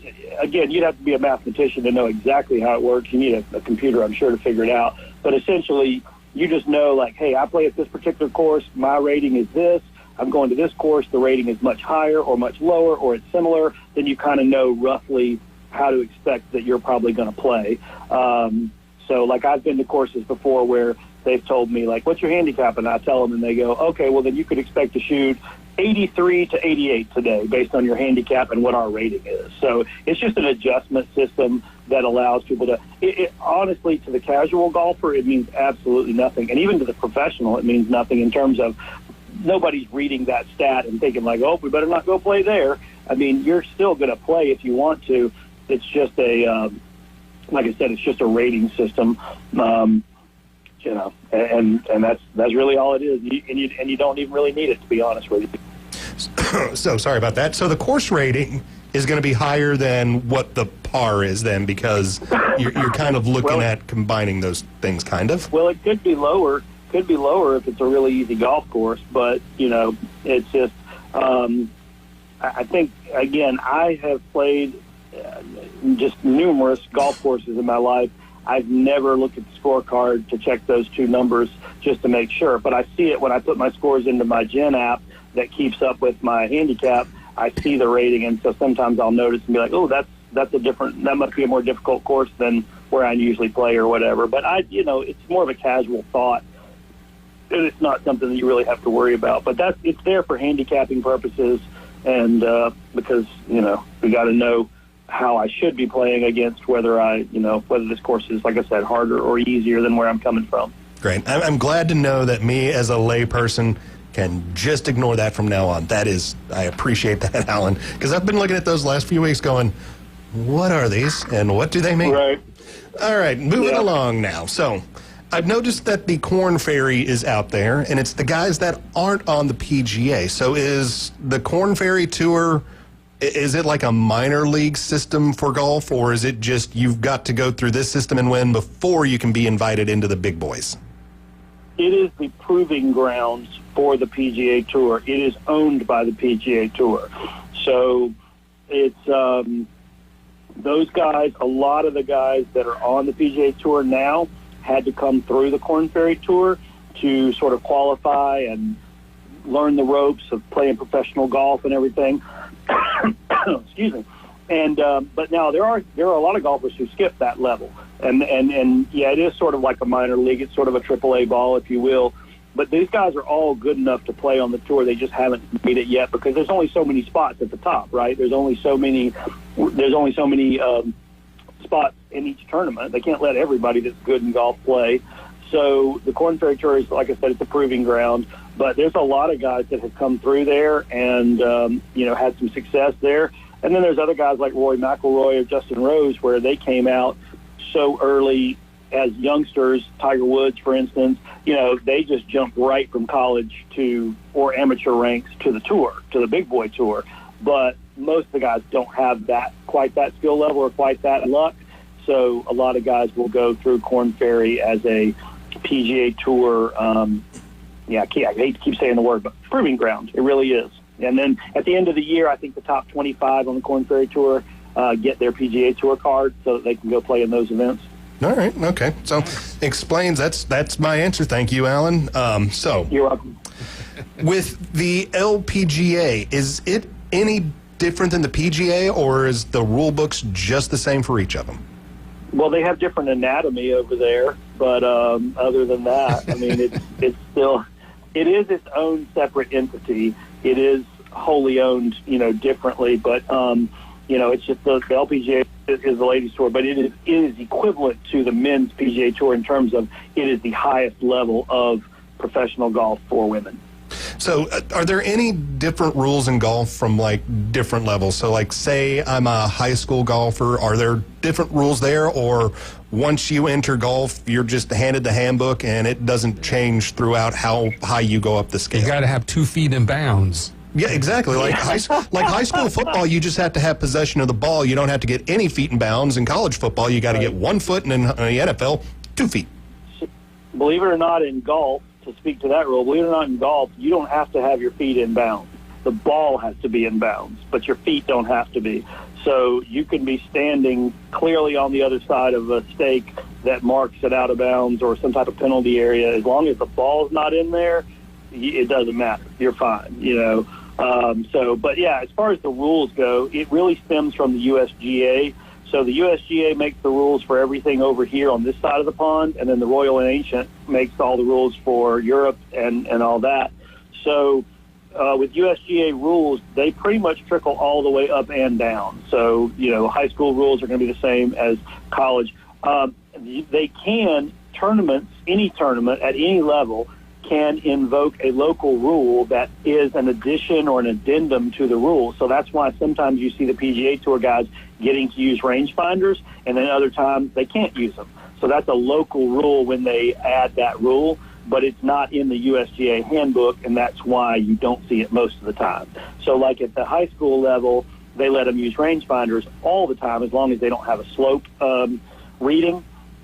But at the pro level, they can't do it, again, unless there's a local rule that's put in place. So that's really it. But I would say, for the most part, it's like 99.9% of the rules are exactly the same from top to bottom. So last week, we're going to stick with rules because I'm just sitting on rules right now for some reason.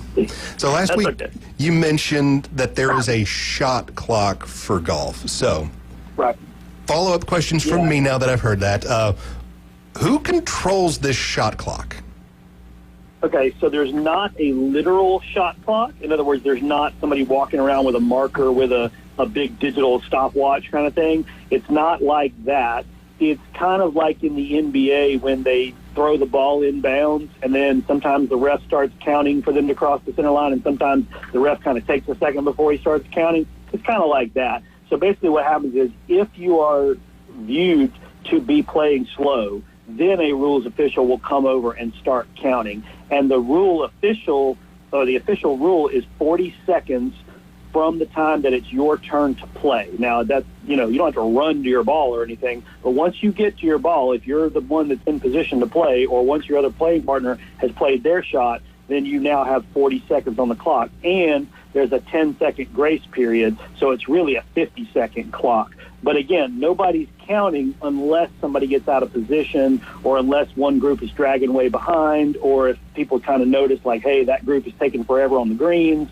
That's when a rules official might come over and say, hey, guys, you're on the clock. We're going to start watching you now. Y'all got to speed up. But under normal circumstances, nobody's out there just saying, like, okay, we're going to literally count every single shot. Does that make sense? I'm totally on board with you here. So, gotcha. Say you've hit it out into the rough in the middle of trees and landed right next to the pond with the alligator in it. You and your caddy are sitting there talking. So if you get to 45 seconds, can you look over to a rule official and be like, hey, time out. Do you get 2 or 3 during the game? There's no timeout. You could call the rules official over for a ruling if there was a reason to get a ruling, like if you thought your ball was, on something, man-made obstruction or something where you're like, hey, I might need to get relief from this.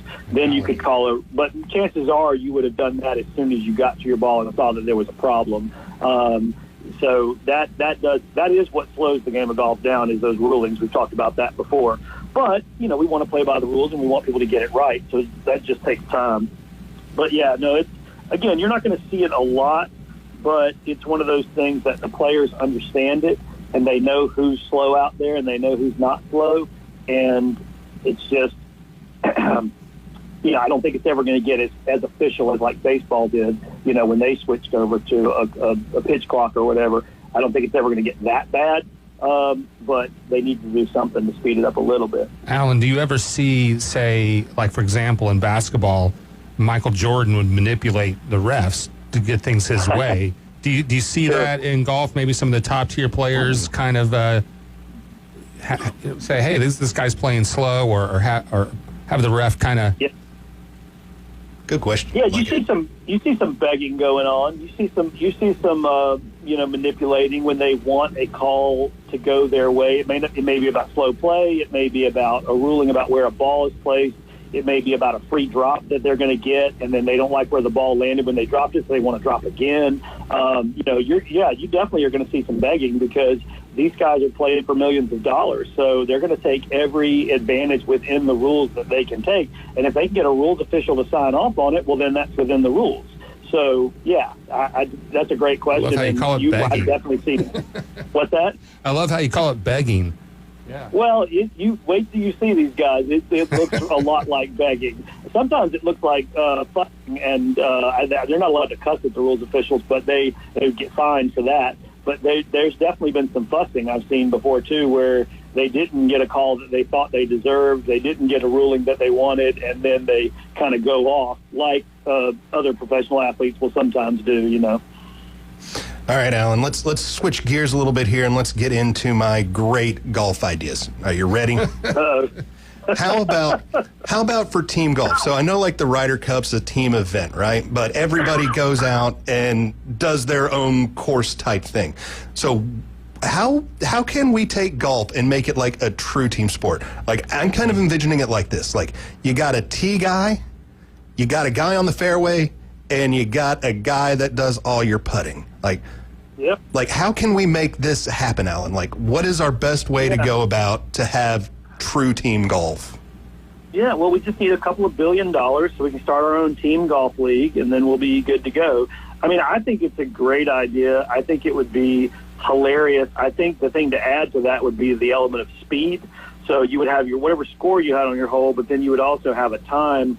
So, because obviously that would move faster than regular golf if they didn't have to go chase after each other, necessarily, or chase after each shot. So I think speed would be fun to sort of add into that. But, yeah, I mean, I don't think you're ever going to see anything like that in the ranks of professional or even amateur golf, but it's not a bad idea. It's kind of interesting. I mean, you just get everybody to have their strengths. Now, there is what's called alternate shot, which is played in the Ryder Cup, and it's also played in a lot of amateur-type events at country clubs and at clubs around the world, where you have a two-person team, and they literally alternate their shots.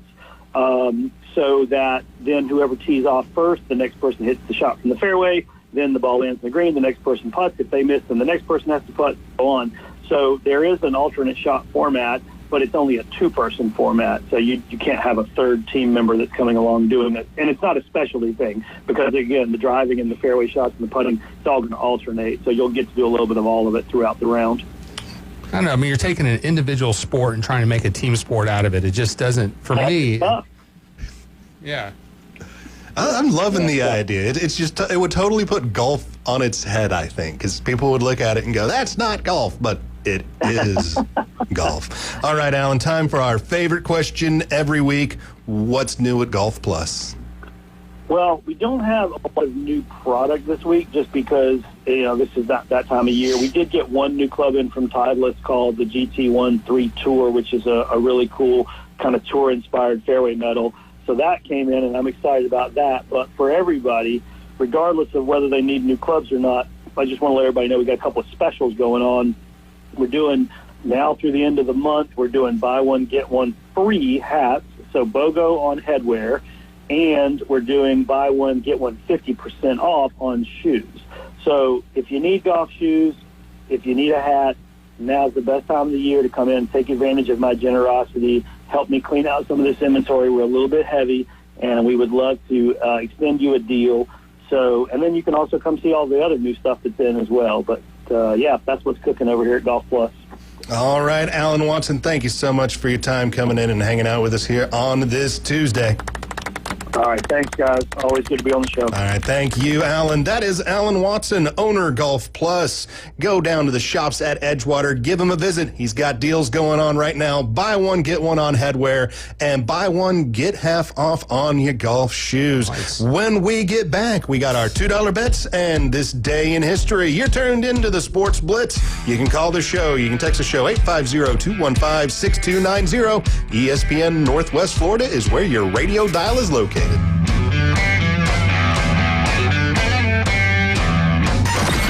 Mornings on ESPN Northwest Florida just got unsportsmanlike. The latest Browns hope is Shedeur.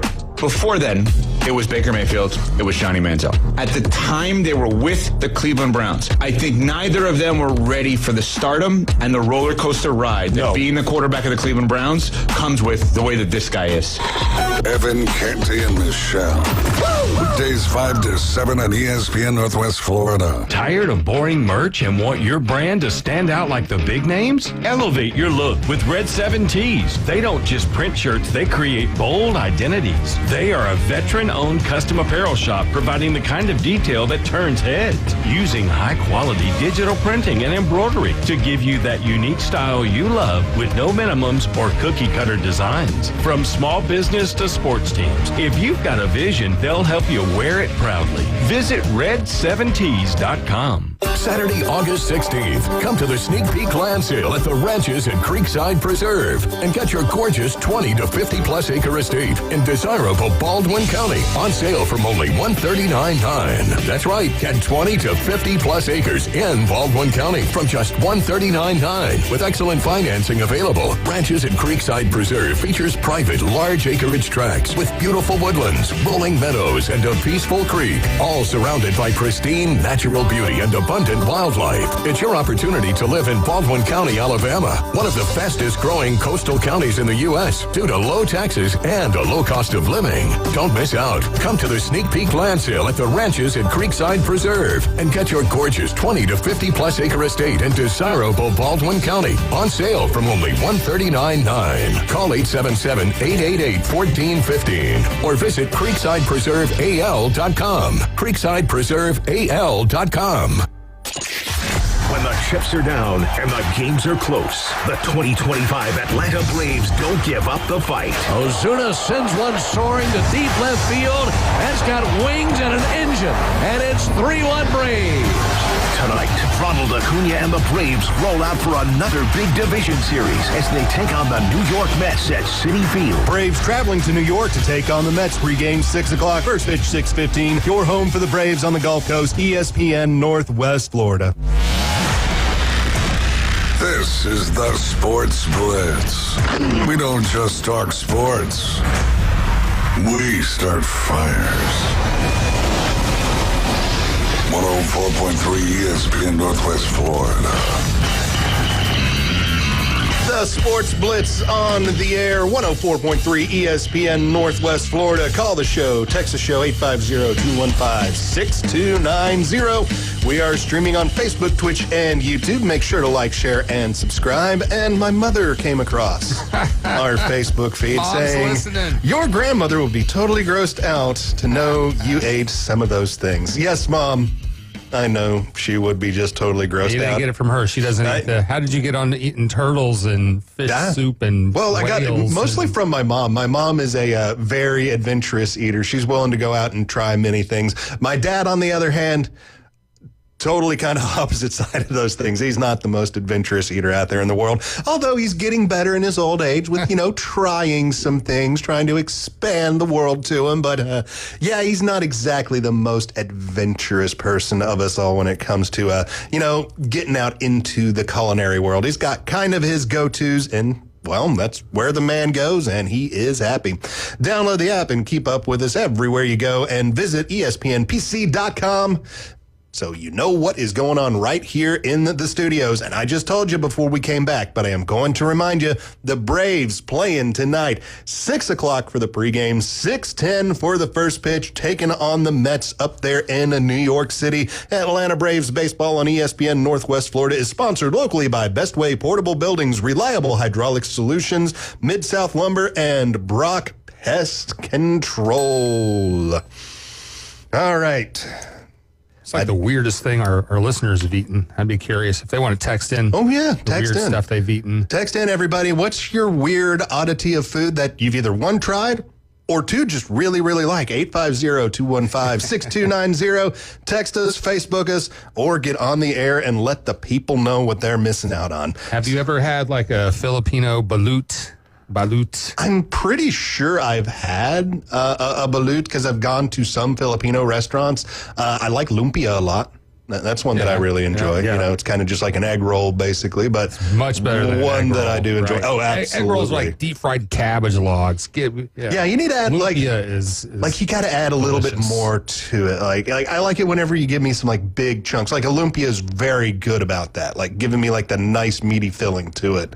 Good chew. Nice texture, all that good stuff. All right, my $2 bets. Let's not talk about yesterday because guess what? I missed every single one of them. My bad. I apologize to all of you for having to go through that. But let's see, the Twins, Yankees, I missed on the 8.5 runs because there were only 8 runs scored. But the Yankees did win, so I was half right. But still, you don't get paid half for being half right. Pirates and Brewers, I missed 3 of 4 on that one. Only thing that I got on that one was Quintana getting enough Ks. Everything else was wrong. Over, under, it was under. I picked 8.5. It was 8. Durbin didn't get a hit either. I did not look good with that one. And for the Rockies and the Cardinals, again, 3 out of 4 missed. I am just not doing well with that. Tovar did not get a hit. Mikolas only got to 3 Ks. I said he would get over 3.5. And I chose the over at 8.5, but only 5 runs were scored. The only thing I got correct out of that was a Cardinals victory. So what are we looking at for tonight? Well, I'm going to go to the Yankees-Twins first. I will take a Yankees win. I will take Rondon for over 6.5 strikeouts. Give me Aaron Judge for over half a hit. Give me Cody Bellinger for over half a hit as well. That is a $2 bet that will land me $7. And then we'll head into the Dodgers and Angels. I will take a Dodgers win. I'm going to do a parlay of a few games here. I will go to the Dodgers and Angels. With that, give me the Dodgers win. We'll go to the Nats and Royals next. I'll take the Royals for the win. And then the Cubs taking on the Blue Jays. Give me the Cubs plus the 1.5 runs. That's a $2 bet. That could net me $6.88. And my final bet on the evening, because I want to get back into winning ways. I got the Cardinals taking on the Rockies. Just give me the Cardinals for the win. That's a $2 bet. That goes to $3.08. Good luck. And we got Redbeard texting in. Redbeard is craving some Vietnamese egg coffee. Now, egg coffee. Now, is it egg that is made into coffee, or is it coffee that you drop an egg in? I think it's blended. Yeah, that's what I'm kind of thinking. And at least if the coffee is hot, like, coffee should be hot, at least you're kind of getting the egg cooked in there, so you get rid of kind of that sliminess of the egg. But I'm just trying to imagine how thick your coffee is once you put an egg into it. Redbeard, I need some more info, man. Right. I'm not saying no, but I am saying I need a little bit more info. Let's roll on into this day in history. It is Tuesday, August 12th, 2025. And on this day, 1994, Major League Baseball went on strike. It was the 8th work stoppage in the league since 1972. And I got to say, Major League Baseball still feeling the sting and pain from that 1994 player strike. This day, 2000, Evander Holyfield scores a 12-round unanimous decision win over John Ruiz in Las Vegas to win the vacated WBA heavyweight title. 2007, Tiger Woods captures the PGA Championship to win the least one major for the 3rd straight season and run his career total to 13. That is a lot of big old wins. Woods closes with a 1-under-69 for a 2-shot victory over Woody Austin. 2008, American super swimmer Michael Phelps wins his 3rd of 8 gold medals at the Beijing Olympics when he wins the 200-meter freestyle. Now he's the swim coach for the Baltimore Ravens. Yes, swim coach for the Ravens now. So, man, still going out there, still working hard in the swimming community. I got to appreciate the hustle on that. 2011, Tiger Woods misses the cut for the PGA Championship at the Atlanta Athletic Club. 2012, the U.S. men's basketball team defends its title by fighting off another huge challenger in Spain. They played Spain a lot in that time period, pulling away in the final minute for the 107-100 victory. 2012, Roy McIlroy breaks the PGA Championship record for margin of victory that Jack Nicklaus set back in 1980. McIlroy sinks one last birdie from 25 feet on the 18th hole to give him a 6-under-66. That's some pretty good golfing, I would say. Katie Ledecky on this day 2016 caps off one of the greatest performances in Olympic history with her 4th gold medal and 2nd world record, shattering her own mark in the 800-meter freestyle. Nice. This day, 2018, Brooks Koepka wins the first PGA Championship playing poised and mistake-free golf down from the stretch amid ear-splitting roars from the Tiger Woods crowd and a late charge from revitalized Adam Scott. Koepka becomes the 5th player to win the U.S. Open and the PGA in the same year. So that is history, everybody. Couple of quick things I missed on NFL rules, and we'll go over them. You know what? We'll save this for tomorrow. I only got through half the new rules. We'll give you the other half of new rules tomorrow. And I hope that they make me just as angry as the rules you brought in today. I hope so, because these are not one of them I expected. One of them we've talked about, and then one of them needs to be placed under the oddities, and we might just put it there tomorrow. So the game of the night, my game of the night for tonight, it's going to be the Cubs and the Blue Jays. The Cubs at 67-50 are second in the National League Central, and they are 6.5 games behind the Brewers for that first place in the NL Central. And right now, the Cubs hold on to the first wild card spot. They are 1.5 games in front of the Padres. The Blue Jays at 69-50 are the first place team in the National League East, 4.5 games ahead of the Red Sox, and they are currently the first place team in the American League. So if the postseason started today, the Blue Jays would be number one, and they are half a game in front of the Tigers. So, excitement coming down the stretch in Major League Baseball. Great Tuesday, everybody. You have been listening to the Sports Blitz right here, ESPN Northwest Florida. Remember, you can always call the show, you can text the show, and you can call and text any show here on our airwaves, 850-215-6290. For Bone Crusher, I'm James Fife. Enjoy the rest of your Tuesday, everyone. Keep your stick on the ice.